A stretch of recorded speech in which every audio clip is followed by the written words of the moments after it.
There's something magical about a car that never quite made it to the finish line, but still captures the imagination. The Koenigsegg CCGT GT1 is one of those rare gems, a machine built for speed, precision, and glory, yet destined to remain a tantalizing what if in the world of motorsport. Please subscribe our CWJ Automotive YouTube channel for upcoming cars news. It's the kind of story that makes you lean in, wide-eyed, as you picture Christian von Koenigsegg and his team pouring their hearts into a project that was always meant for more than just the road. This wasn't just another supercar, it was a dream of racing greatness, a prototype crafted with the racetrack in mind from the very first sketch. And though it never got to roar around Le Mans as planned, the CCGT GT1 still stands as a testament to the relentless innovation that defines Koenigsegg. Let's rewind to the early days. When Christian started sketching out the first CC prototype, he wasn't just thinking about building a fast road car. He had his sights set on something bigger. Racing was always part of the vision, and he knew that to compete in the prestigious GT1 class at Le Mans, his car would need to fit the strict ACO regulations like a glove. So he designed it with precision, no wider than 2 meters,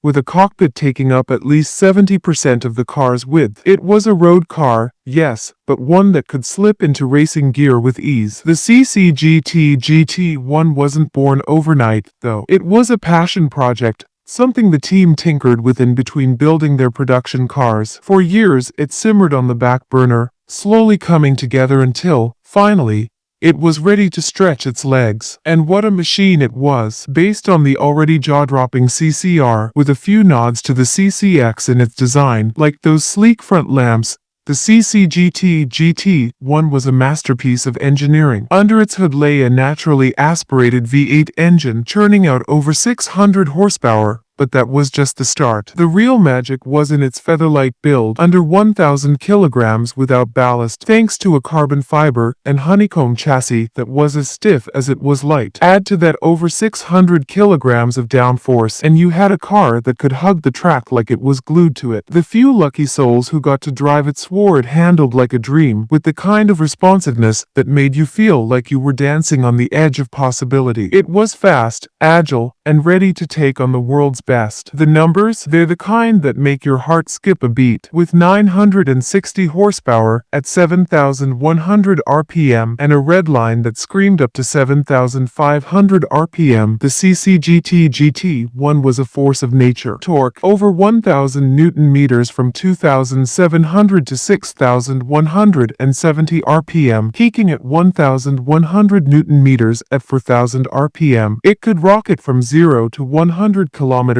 per hour in just 3 seconds, hit 200 kilometers per hour in 8.0 seconds, and then slam to a stop from 200 kilometers per hour in 13.5 seconds. Braking from 100 kilometers per hour took a mere 30.5 meters, and it could pull 1.5 G in lateral force. Even its fuel efficiency was impressive for a car of its caliber, 12.5 liters per 100 kilometers on the highway, 14.7 combined. It was a car built to dominate, to leave everything else in its dust. But then, just as the team was gearing up for its debut, the rug was pulled out from under them. 2 months after the first shakedown runs, the ACO and FIA changed the GT1 regulations. Suddenly, carbon monocokes were off the table, and the production requirement skyrocketed from 20 cars over several years to 350 cars per year. It was a gut punch. The CCGT GT1, with its cutting-edge carbon chassis and bespoke build, was no longer eligible. The dream of seeing it tear around Le Mans was over before it even began. And just like that, the project was shelved, a casualty of timing and red tape. Yet, the story doesn't end there. The CCGT GT1 may not have raced, but it didn't fade into obscurity. It became a symbol of what could have been, a rolling showcase of Koenigsegg's ingenuity. And in 2007,